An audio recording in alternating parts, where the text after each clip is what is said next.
우리 옆 사람하고 인사 나눕니다. 사랑합니다. 축복합니다. 오늘 감정 코칭이라고 하는 제목으로 말씀 함께 나누려고 합니다. 사전적으로 감정을 이렇게 소개를 합니다. 어떤 일이나 현상, 사물에 대해 느끼어 나타나는 심정이나 기분, 이렇게 감정을 정의를 하고 있습니다. 즉 어떤 일이나 어떤 사건, 또 어떤 사람의 행동이 나에게 어떤 감정을 유발시킨다라고 하는 거죠. 예를 들자면 이런 겁니다. 주차장에 예배 마치고 주차장을 나가는데 차가 빨리 나가야 되는데 앞에 차가 막혀가지고 근데 그 막힌 차에 전화를 했는데 전화 통화도 안 되고 그렇습니다. 그러면 여러분들 어떻죠? 여러분들에게 감정이 일어나는 거죠. 또 집으로 이제 길을 가는데 누군가가 앞에서 가래침을 하더니만 뱉습니다. 길바닥에다가. 여러분들 감정은 어떨까요? 앞에 아저씨가 가는데 담배를 꾸역꾸역 피웁니다. 근데 그 담배가 뒤따라가고 있는 나의 호흡으로 다 들어옵니다. 또 어떤 사람들은 차를 탔는데 내 옆에 왔는데 이 사람에게 냄새가 너무 불쾌한 냄새가 납니다. 이런 현상들이 있을 때에 우리에게 불쾌한 감정을 불러일으키는 거죠. 그런데 이것보다 좀 더 넘어서는 감정들이 일어날 때가 있습니다. 예를 들자면 직장을 갔는데 직장에서 어떤 동료가 다른 동료들하고 같이 얘기를 하는데 나를 험담하는 헐뜯는 얘기들이 들려옵니다. 아니, 그보다 더 심하게 나를 모함하는 이야기들이 들려옵니다. 그때에 우리의 감정이 자연스럽게 유발되어지는 현상을 볼 수가 있습니다. 그리고 오늘 여러분들이 칼럼에 보면은 차를 운전할 때의 두 가지 현상에 대해서 제가 칼럼을 기록해 놓았는데요. 하나는 실제로 있었던 사건을 제가 정리를 했었습니다. 하나는 일반적인 운전할 때의 보복 운전의 사건을 제가 정리를 해놓았고, 하나는 또 어느 목사님이 집회를 가는데 불쾌하게 했던 사람이 있는데 그 사람이 그렇게 불쾌하게 했음에도 참고 갔더니 그 교회의 집회에 나와가지고 성도로 말씀을 듣고 있는 거예요. 그 이야기를 간증을 한 것을 제가 수록을 해놓았습니다. 사실 이런 순간이 되어지면은요, 이거는 우리 안의 감정이 짜증을 넘어서 분노의 감정이 일어나는 거죠. 사실 제가 오늘 이 말씀 준비하면서 동영상을 준비를 했습니다. 아마 이미 다 보신 동영상입니다만 제가 오늘 하진 않으려고 합니다. 조현아 씨, 그렇죠? 그 남편에게 해대는 감정 표출, 그리고 그 아들에게 해대는 감정 표출, 그것으로 인해서 그 가정이 어떻게 되어졌으며 그 인생이 어떻게 되어졌는지. 우리의 감정이라고 말할 때에 우리는 기쁜 감정, 즐거운 감정, 행복한 감정도 말할 수가 있습니다. 그런데 또 반대로 외로운 감정, 화가 나는 감정, 다양한 이런 감정, 부정적인 불쾌한 감정도 있을 수가 있습니다. 다 다를 수는 없고, 오늘은 주로 저와 여러분들이 자주 실수하고 넘어지고 실패하는 화나는 감정들, 분노의 감정 앞에 우리는 어떻게 감정을 셀프 컨트롤 해 나갈 것인가, 이런 부분에 대해서 오늘 말씀을 좀 살펴보려고 합니다. 자기 진단을 좀 해보았으면 좋겠습니다. 저도 그렇고 여러분들도 그렇고요. 감정을 다루는 것은 사람들마다 각자 다릅니다. 어떤 사람들은 감정을 아주 능수능란하게 잘 처리하는 사람들이 있습니다. 그래서 어떤 상황이 있어도, 사건이 있는데도 그 앞에 흔들리지 않고 요동하지 아니하고 감정 처리를 잘하는 사람들이 있습니다. 그런데 또 어떤 사람들은 감정 처리하는데 매우 서툰 사람들도 사실은 있습니다. 그래서 실수를 하기도 하고 문제를 야기시키기도 하는 것이 사실 우리의 삶의 모습입니다. 그런데 우리 신문지상이나 또 언론 매체를 통해서 보도되어지는 많은 사건들 속에서는 극단적인 사고, 생각을 하게 되어지고 극단적인 말을 하게 되어지고 극단적인 행동을 해서 사건화되어질 정도로 감정을 그렇게 처리하는 사람들도 없지는 않습니다. 예. 여러분들도 가정에서 부부간에 살아가면서도요, 부모와 자녀 간의 대화를 나누고 또 여러분들이 자녀들을 양육하고 손자 손녀들을 양육하면서도 수시로 일어나는 우리의 감정을 어떻게 내가 다루고 처리해 가는가. 성경에 수많은 사건들이 있지만은 아마 대표적인 사건을 들으라고 그런다면은 가인과 아벨의 제사 사건이 아니겠는가 생각되어집니다. 어느 날 가인과 아벨이 하나님 앞에 제사를 드리게 되었습니다. 두 사람 모두 다가 하나님 앞에 잘 드리고 싶었겠죠. 그래서 가인도 제사를 드리고 아벨도 제사를 드렸습니다. 그런데 하나님께서는 가인의 제사는 안 받으셨고 아벨의 제사는 받으셨습니다. 그때 가인의 반응 보십시오. 가인에게 감정의 흐름들이 어떻게 흘러가는지 우리 창세기 4장 5절 말씀입니다. 창세기 4장 5절 말씀 제가 한번 읽어보겠습니다. 가인과 그의 재물은 받지 아니하신지라 가인이 몹시 분하여 안색이 변하니. 하나님 앞에 거절당했습니다. 정말 정성껏 들어서 나름 하나님 앞에 제사를 드린다고 들었는데 하나님께서 거절을 하셨습니다. 물론 여기서 신학적인 해석을 할 수 있고 그렇습니다만 우리가 보려고 하는 것은 그 부분이 아니기 때문에 오늘은 넘어가도록 합니다. 그래서 가인이 하나님의 거절 앞에서 가인이 어떻게 반응하는지를 보십시오. 가인이 몹시 분했습니다.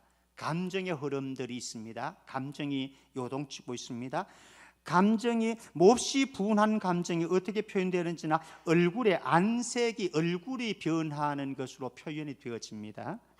자, 이런 감정이 일어나고 분해하고 또 얼굴이 변하는 이 가인을 보시고 하나님이 가인에게 6절 말씀하십니다. 6절에 보면은 내가 분하여 하면 어찌 됨이며 안색이 변하면 어찌 됨이냐 말씀을 합니다. 지금 하나님께서는 가인의 분노의 감정을 다스려 가기를 원하십니다. 그리고 자기 발견하도록 하기를 원하십니다. 그리고 잘못된 감정을 알고 돌이키도록 하나님께서는 지금 가인을 다루고 있습니다. 그런데 가인은 하나님의 말씀을 잔소리로 여겼습니다. 그러면서 그 분노를 통제를 못하고 또 자기 발견을 하지 못하니까 넘지 말아야 될 선을 넘어버립니다. 그래서 어떻게 합니까? 동생인 아벨을 어느 날 들에서 쳐서 죽여버립니다. 최초의 형제살인이 일어난 거죠. 사실 우리에게 다가오는 이 감정의 움직임이 있는데요, 이 감정의 흐름들을 우리가 정확하게 보지 못하고 잘 다루지 못하게 되어지면은 넘지 말아야 될 선들을 넘는 경우가 굉장히 많습니다.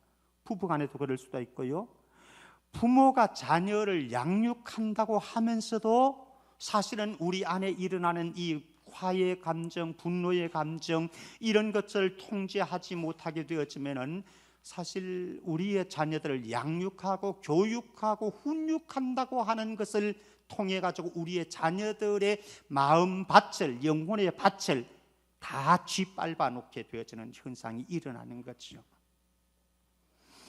그래서 우리가 감정을 잘못 다루게 되어지면은요, 너무 큰 것을 잃게 되어지고 너무 많은 것을 잃을 수 있는 가능성이 다분합니다. 그래서 우리는 감정의 흐름을 잘 살펴야 합니다. 내 안에 일어나는 감정의 흐름이 있잖아요. 그것을 잘 살펴야 합니다. 그래서 만약에 이 감정의 흐름이 잘못된 방향으로 흘러간다고 판단되어지면 빨리 그 감정의 흐름을 막고 차단시켜야 됩니다. 만약에 그때에 우리가 감정의 흐름이 잘못된 방향으로 흘러가고 있는데도 불구하고 그대로 방치를 해두게 된다면 우리는 분명히 수치를 당하게 되어지고 치명적인 손해를 입게 되어질 것이고 그리고 관계가 깨어질 것이고 인생을 망치는 경우가 많이 있습니다. 사실은 조현아 씨 같은 경우가 대표적인 예라고 볼 수가 있겠죠. 얼마나 많은 수치, 관계들 다 파괴되어졌고 인생 다 망가지는 것 아니겠습니까? 돈 있다고 다 되는 건 아니지 않습니까? 예. 감정의 흐름을, 또 그 감정의 흐름이 잘못된 방향으로 가고 있는데도 불구하고 차단하고 막지 못한 결과가, 그런 결과를 가져왔다라고 하는 것입니다. 그런데 우리 믿음의 세계 속에, 영적인 세계 속에는 더 중요한 부분이 있습니다. 무엇인가 하면 사단은 우리의 생각과 우리의 말과 우리의 감정을 이용하기 위해서 끊임없이 틈새를 노리고 있다라고 하는 사실, 우리 성경 오늘 본문 말씀 다시 한번 가보십시다. 에베소서 4장 26절 27절입니다. 다시요, 같이 시작. 분을 내어도 죄를 짓지 말며 해가 지도록 분을 품지 말고 마귀에게 틈을 주지 말라. 예, 마귀에게. 예. 마귀는 우리 2주 전에, 지지난주에 생각을 생각하라 제가 말씀드렸습니다. 그죠? 우리의 생각의 틈새를 계속해서 노리고 있습니다.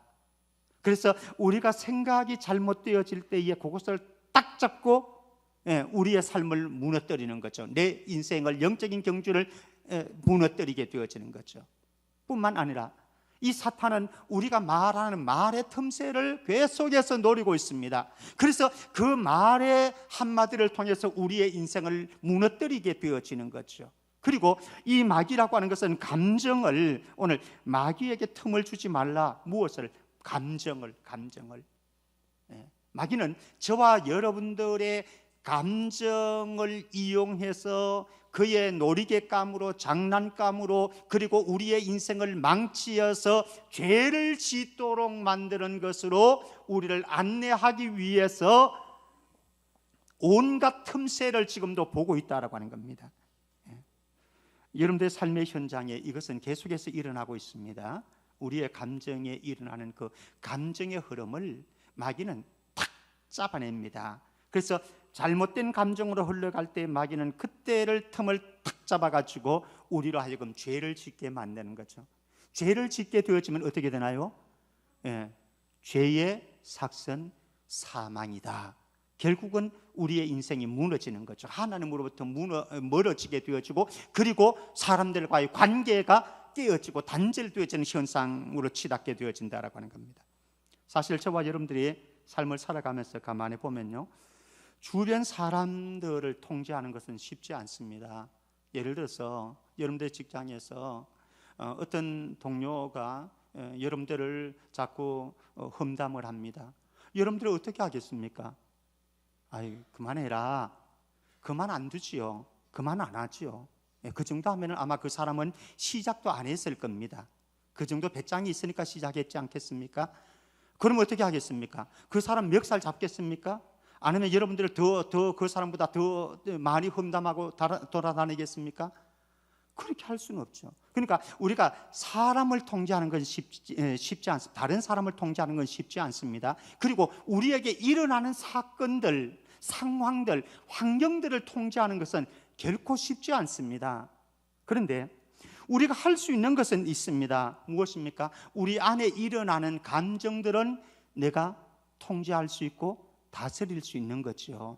그래서 우리는 우리의 말과 우리의 감정과 우리의 생각이 틈새를 사단에게 보여주지 않는 거예요. 그래서 사단이 내 인생을 무너뜨리지 않도록 나 자신을 차단막을, 방어책을 강구하는 거죠. 자, 그러기 위해서 우리에게 소중한 것이 있습니다. 감정 코칭이라고 하는 겁니다. 감정 코칭. 우리에게 일어나는 감정은요, 여러분들에게 일어나는 감정, 이것이 긍정적인 감정일 수도 있고 부정적인 감정일 수도 있는데, 이 모든 감정은 사실 그 자체가 악은 아니고 죄가 아닙니다. 문제가 될 것도 없습니다. 아니, 목사님, 화내는 것도 그러면 문제가 안 되나요? 화내는 것도 하나님이 주신 선물이기도 합니다. 그리고 인간에게 자연 발생적으로 나오는 자연 현상이기도 합니다. 화낼 수 있죠. 누군가가 극도로 나를 힘들게 하고 짜증스럽게 한다. 화내지요. 화 안 내면 그 사람이 로봇이지요. 그 사람이 어쩌면 인공지능의 존재인 거지요. 그렇지 않겠습니까? 화낼 수 있습니다. 이게 문제가 아닙니다. 중요한 것은 무엇입니까? 그것이 그 감정의 흐름에 내가 어떻게 반응하고 표출하느냐, 문제는 이것입니다. 내가 이 감정을 잘못 반응하고 잘못 다루고 표출하게 되어지면은 죄를 면할 수 없게 되어집니다. 그러나 이 감정, 내 안에 일어나는 감정들인데 이 감정에도 불구하고 내가 잘 반응하고 표출하게 되어진다고 한다면은 우리는 죄를 짓지를 않을 수가 있습니다. 그래서 우리에게는 이 감정을 다룰 수 있는 기술, 코칭, 감정 코칭이라고 하는 것이 중요합니다. 감정 코칭이라고 하는 것은 이렇게 정의를 할 수 있습니다. 인간 안에 일어나는 자연스러운 감정을 올바르게 표현하고 행동하도록 코칭하고 지도해 주는 것. 그러니까 여러분들의 자녀들에게 참 중요합니다. 우리의 손자 손녀들에게도 굉장히 중요합니다. 감정 코칭해 주는 부모가 자녀들을 교회 안에서도 마찬가지입니다. 우리 연장자들은 또 교회의 어르신들은 다음 세대들에게 감정 코칭을 잘 지도해 주어야 되는 거죠. 그래서 이 다음 세대들이, 우리의 자녀, 손자, 손녀들이 자기 감정을 잘 조절할 수 있는 사람으로, 인격체로 양육되어질 수 있도록 우리는 다음 세대를 교육하고 우리 자녀들을 훈육해야 되는 거죠. 감정 코칭입니다. 감정 코칭. 내 아이를 위한 감정 코칭이라고 하는 책이 있습니다. 존 가트맨이라고 하는 사람이 25년간 연구해서 연구한 자료를 책으로 냈습니다. 내 아이를 위한 감정 코칭. 아마 여러분들이 한번 사서 읽어보면 좋을 것 같고요. 그런데 그 25년간의 연구를 통해 가지고 존 가트맨이 결론을 내린 게 있습니다. 이런 겁니다. 감정 코칭을 받고 자란 아이는 몇 가지 특징이 있습니다. 첫 번째는 집중력이 높습니다. 두 번째는 자기 주도적인 학습 능력이 우수합니다. 세 번째는 고통스러운 환경을 극복해내는 심리적인 면역력이 강합니다. 그리고 네 번째는 질병에 대한 면역력도 강합니다. 그러니까 우리의 자녀들, 우리 손자 손녀들 감정 코칭을 잘해서 이 아이들이 성장하게 되어졌을 때에 이런 아이들이 되어질 수 있다라고 하는 거죠. 반대로 이 사람의 연구에 의하니까 감정을 무시당하고 자란 아이들 있잖아요.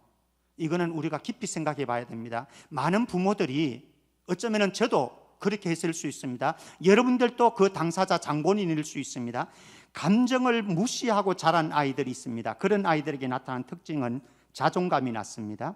자기 조절 능력이 부족합니다. 또 충동적입니다. 그리고 흡연, 음주, 마약 등에 빠질 확률이 높다. 25년간의 연구를 통해서 내어놓은 결론입니다.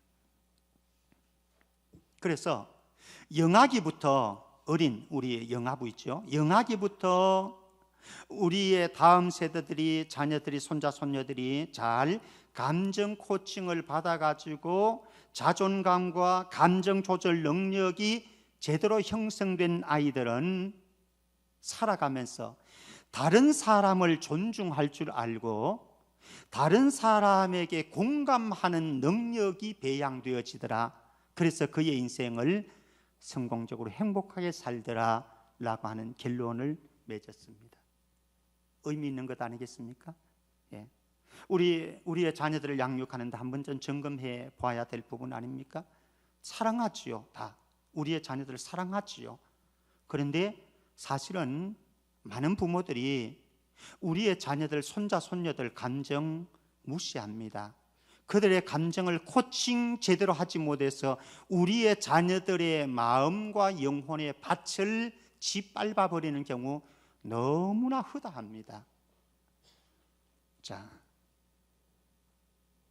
그러면은 이제 우리가 다른 사람의 감정을 코칭하는 것도 매우 중요합니다. 우리의 자녀들의 감정을 코칭해 주는 것도 매우 중요하고, 심지어는 우리 배우자의 감정을 코칭해 주는 것도 매우 중요합니다. 그런데 그것은 또 타인과의 문제이고, 더 중요한 것은 나 자신의 감정을 코칭할 수 있어야 되겠다라고 하는 겁니다. 나 자신. 그래서 이 시간에는 나 자신의 셀프 감정 코칭이라고 할까요? 자기 감정 코칭이라고 할까요? 한번 점검해 보려고 합니다. 자, 우리가 자기 감정 코칭을 하는 데 있어서 매우 중요한 것 있습니다. 그것은 무엇인가 하면은 감정의 저장 창고가 있습니다. 여러분들의 감정의 저장 창고가 있는데 그것이 무엇인가 하면은 여러분들의 마음과 생각입니다. 우리의 마음과 생각에 감정을 저장합니다. 사람들마다 다 그렇습니다. 그런데 이 감정을 저장하는 사람들의 모습들이 각기 다릅니다. 적어도 사람들이 화를, 분노를, 미움을, 감정을 처리를 하는데 우리의 마음과 생각의 저장 장소에 어떻게 다루어 가는지 세 가지로 한번 생각해 볼 수 있습니다. 첫 번째는 축적형의 사람입니다. 축적형의 사람. 이 사람은 부정적인 감정들을, 사랑을, 분노를, 화를, 이 긍정적인 감정들은 두고, 미움을, 화를, 분노, 그 외에도 부정적인 감정들을 어떻게 하는가 하면은 차곡차곡 쌓아갑니다. 아마 여기에도 이런 스타일이 있을 거예요. 차곡차곡 쌓아갑니다. 나중에 어떻게 될까요? 여러분들에게 축적한 이 부정적인 감정이 자꾸 쌓아졌을 때에 이 부정적인 감정의 에너지는 여러분들의 마음을 다치게 합니다. 그래서 마음이 병들게 만들고, 여러분들의 마음이 병들게 할 뿐만 아니라 몸을 병들게 합니다. 조금 이따가 제가 실질적인 예를 제시하겠습니다. 몸을 병들게 합니다. 그래서 절대로 우리는 쌓는, 축적하는 방법을 선택해서는 안 된다. 부정적인 감정이 일어날 수도 있습니다. 그러나 여러분들의 생각과 마음의 저장 창고에 자꾸 축적해 두지 마세요. 나를 해야 하는 자의 행위와 동일한 겁니다. 두 번째 방법이 있을 수 있습니다. 그것은 폭발형입니다. 폭발형. 이 사람들은 어떤 감정이 상하는 상황이 발생했다, 누군가가 나에게 기분 나쁜 행동을 했다, 말을 했다, 또 어떤 상황이 발생했다, 그러면은 주저하지 않고 그대로 쏟아붓습니다. 그 사람에게 갖다가 쏴붙이는 거죠. 이런 형의 사람들이 있습니다. 이런 형의 사람들은 참 세상 사는 게 편합니다. 자기는 다치지 않아요. 병들지 않아요. 그렇죠? 이 사람들은 대부분 이렇게 말하죠. 나는 뒤끝이 없는 사람이야. 그렇게 얘기를 합니다. 뒤끝이 없지만은 이 사람은 이미 사람들 다 죽였어. 남편 죽였고요, 아내 죽였고, 자녀들 다 죽여버린 거예요. 그래서 이 사람들은 참 무섭습니다. 그래서 우리는 감정을 폭발하는 폭발형은 이건 굉장히 위험하다라고 하는 겁니다. 그러면은 성경이 하고 있는 것은 무엇인가? 다시 오늘 본문으로 돌아갑니다. 에베소서 4장 26절 27절 다시 한번 봅니다. 같이요. 시작. 분을 내어도 죄를 짓지 말며 해가 지도록 분을 품지 말고 마귀에게 틈을 주지 말라. 얘기 보십시오. 두 가지. 첫 번째는 해가 지도록 어떻게 하라고요? 분을 품지 말라. 제가 말씀드렸습니다. 축적형 안 됩니다. 품으면 안 돼요. 저는 결혼 초기부터 제가 가지고 있던 제가 붙잡고 살았던 말씀 하나가 있는데 요 말씀이에요. 에베소서 4장 26절. 분을 내어도 죄를 짓지 말고 해가 지도록 분을 품지 말라. 해가 지도록 분을 품지 말라. 제 안에 부정적인 감정들, 부부 간의 관계 속에서, 또 아이들을 양육하면서 내 안에 일어나는 화가 있을 수가 있잖아요. 목사는 화 안 낼 것 같지요? 분이 없을 것 같지요? 미움이 없을 것 같지요? 있어요. 그런데 신조가 있습니다. 이것을 해가 지도록 품지는 않겠다, 축적하지는 않겠다, 이런 생각을 가지고 저는 살아왔습니다. 그러니까 부부 생활을 하는데 굉장히 많은 도움이 되더라고요. 이게 여러분들도 한번 해보십시오. 예, 이게 성경 말씀. 해가 지도록 분을 품지 말고 축적하면 안 됩니다. 분을 내어도 분을 낼 수 있습니다. 화를 낼 수 있습니다. 미운 감정이 표출되어질 수도 있습니다. 예, 이거는 인간이기 때문에 우리가 로봇가 아니잖아요. 인공지능 그런 존재가 아니잖아요. 우리가 낼 수는 있습니다. 그런데 중요한 전제가 있어요. 무엇입니까? 죄를 짓지 말며라고 하는 거죠. 예, 분을 내기는 내는데, 표현하는데 죄를 짓지는 마라. 죄의 삭은 뭐라고요? 사망이니까. 하나님과의 관계 멀어지게 만들죠. 사람들과의 관계 멀어지게 만들지요.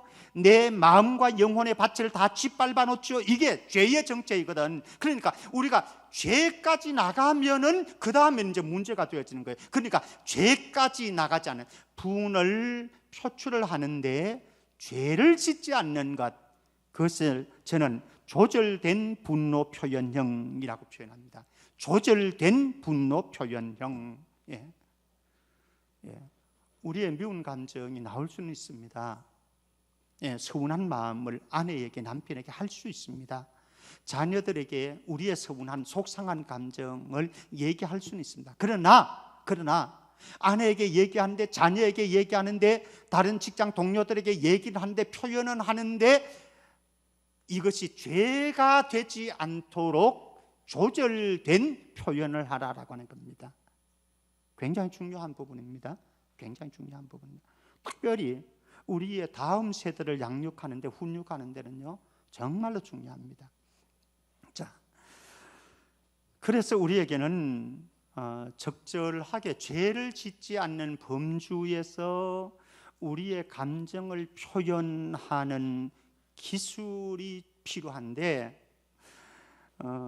50플러스를 위한 심리학 수업이라고 하는 책을 쓴 강현숙 씨라고 있습니다. 50플러스 더하기 있죠. 50플러스를 위한 심리학 수업이라고 하는 책인데요, 거기에서 강현숙 씨는 이런 얘기를 합니다. 묵은 감정을 털어내라, 뭐 이런 얘기인데, 이런 말을 합니다. 감정을 억압하면은, 잘 들어보십시오. 감정을 억압하면은 화병이 오고, 여기도 그런 분들 계시죠. 화병 걸리신 분들도 계십니다. 많은 분들이. 감정을 억압하면 화병이 오고, 조금 더 신중하게 들으셔야 됩니다. 화병을 방치하면 치매로 나타날 가능성이 매우 큽니다. 그러니까 누군가를 오래 미워했거나 억누른 감정이 있다고 한다면 그것을 풀어야 합니다. 왜? 화병 안 오도록 하려면은, 화병을 넘어서 치매에 안 걸리려고 하면은 우리의 깊숙한 곳까지 쌓아 놓았던 묵은 감정들 있잖아요. 아마 여기에도 묵은 감정들을 가지고 있는 분들이 있는데, 그것을 나를 해하지 않도록 하기 위해서, 이건 자살행위입니다. 이것을 품고 가는 건 자살행위거든요.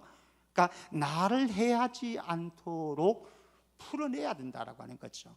그래야 화병이 안 걸리게 되어지고, 그래야 치매가 안 걸리게 되어진다라고 하는 거죠. 근데 이것보다 더 중요한 것을 강현숙 씨는 지적을 합니다. 무엇이라고 하는가 하면요, 시집살이를 많이 한 분들은 시어머니에 대한 감정이 좋지 않다. 공감되죠? 예. 근데 여기서 한 걸음 더 나갑니다. 시어머니에 대한 감정이 좋지 않으면은 시누이가 좋습니까? 싫습니까? 싫어지는 거죠. 감정은 전이가 되어진다라고 하는 겁니다. 감정은 전이가 되어진다라고. 이건 무섭습니다. 예, 예를 들면 이런 것입니다. 제가 A라고 하는 사람을 싫어합니다. 분노의 감정이 있고 저한테 화가 있습니다.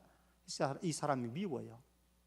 그러면은 이 사람에게 있는 이 감정이 누구에게 가는가 하면은 이 사람의 아내, 이 사람의 자녀들도 어떻습니까?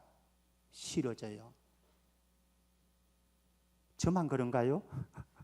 여러분들 안 그런가요? 경험해 보셨잖아요. 내 친구가 참 싫어. 저 친구 가면은 뭐 엉뚱한 얘기를 하고 짜증나는 소리를 하고 행동을 하고 이래서 싫어. 그러면은 이 사람 남편도 싫고 이 사람 자녀들도 싫어지는 거예요. 감정의 전이, 감정의 전이. 예. 그래서 이 감정을, 부정적인 감정을 우리가 오래 간직하는 것은 굉장히 위험하다라고 하는 것입니다. 자, 그렇다고 한다면은 이제 우리에게 중요한 숙제가 있습니다.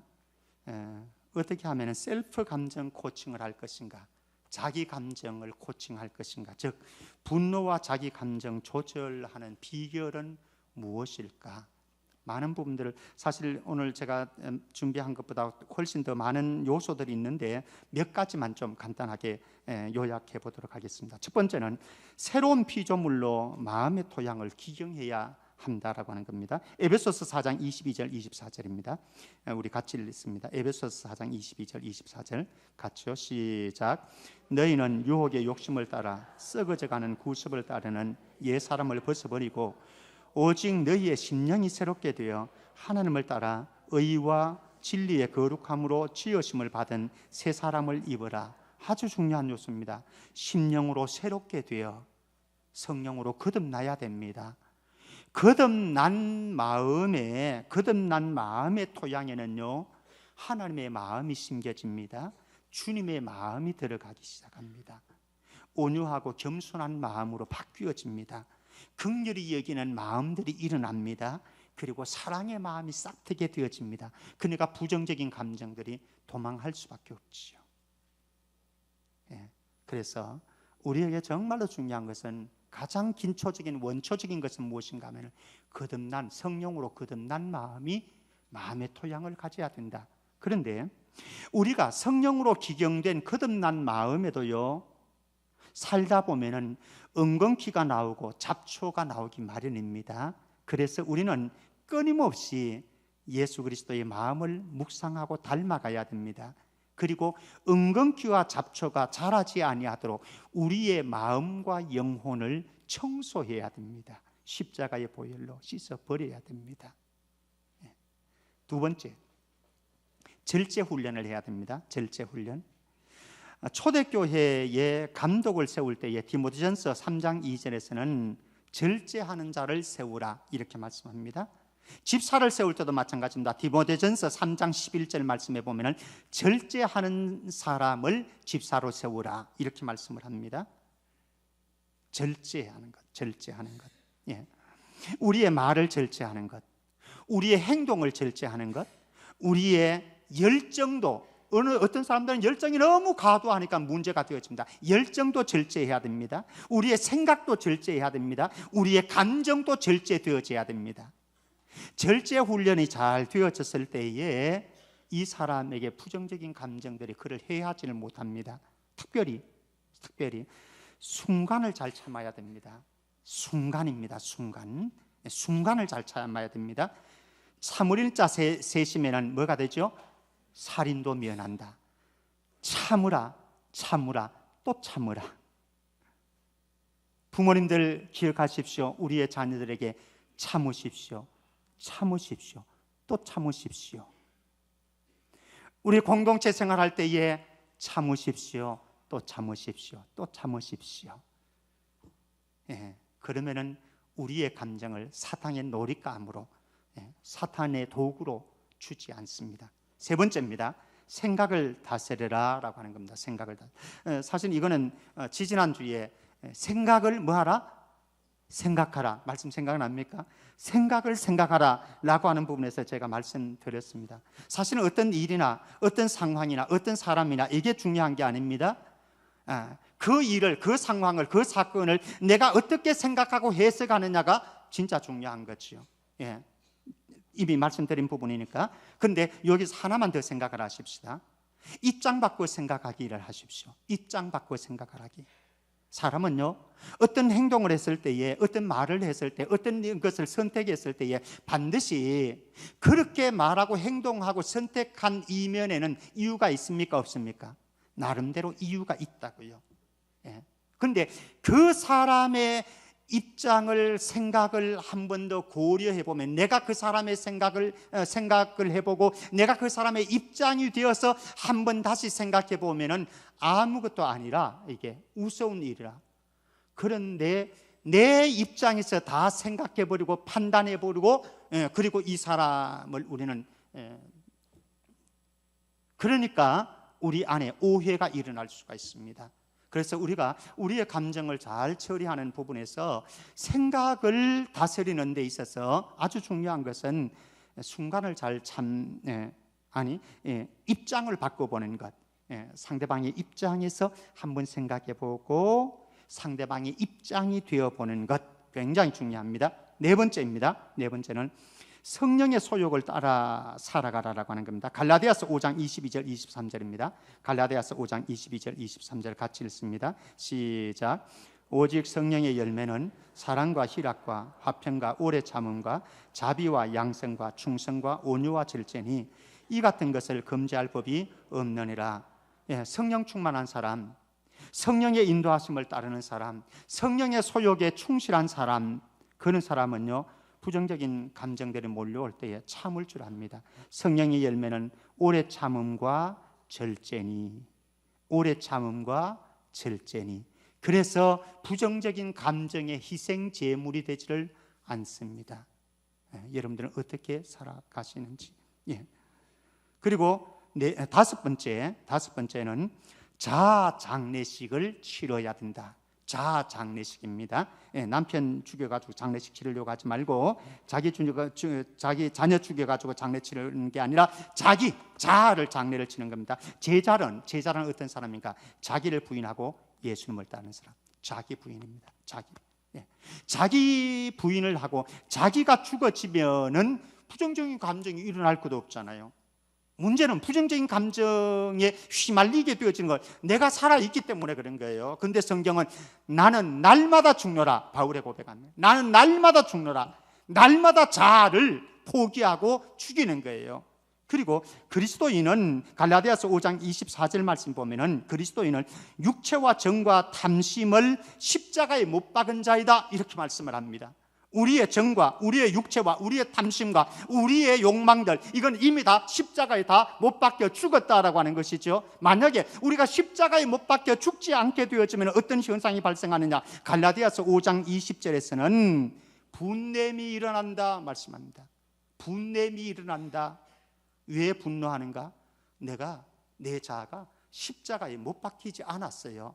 그러니까 우리가 분함이 내 안에 막 일어난다라고 그랬을 때는 내가 또 십자가에 못 박아야 되는 순간이구나, 이러면 되는 거죠. 말씀 마무리합니다.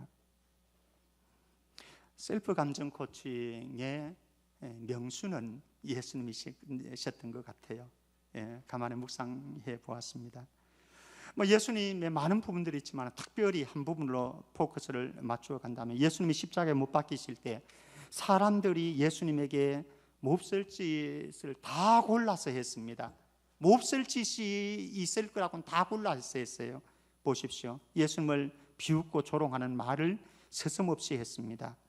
악담을 퍼부었습니다. 거짓으로 모함하기도 했습니다. 뺨을 때렸습니다. 침을 뱉었습니다. 그런데도 예수님은 아무런 감동 요동이 없었습니다. 감정의 요동이 없었습니다. 그리고 악을 선으로 갚았습니다. 그리고 하나님 앞에 기도했습니다. 무엇이라고요? 아버지여, 저들의 죄를 용서해 주십시오. 멋있는 분이시죠. 이 예수님의 마음이 저와 여러분들께 충만하게 부어지기를 주의 이름으로 축복합니다. 이 예수님을 날마다 매 순간마다 묵상하십시다. 미움을 묵상하는 것이 아니라, 화를 분노를 묵상하는 것이 아니라, 십자가에 달려서 나에게 그렇게 큰 사랑 베풀어 주셨던, 용서 베풀어 주셨던 예수님 묵상하면서, 그리고 내가 속상하다 생각되어질 때는 십자가에 달리신 예수님 바라보면서 감정 코칭 잘해서 하나님께서 기뻐하시는 믿음의 승리가 우리에게 있기를 주의 이름으로 축복합니다. 하나님 아버지, 은혜 감사합니다. 우리의 감정으로 인해서 우리가 쓰러지고 넘어지고 또 죄로 나아갈 때가 수없이 많았음을 고백합니다. 인정합니다. 하나님 다시 주의 성령으로 예수님의 마음으로 저희들을 다스려 주셔서 우리의 감정을 잘 다스리게 하시고 승리하는 믿음의 삶이 되게 하여 주옵소서. 거룩하신 예수 그리스도 이름으로 기도합나이다. 아멘.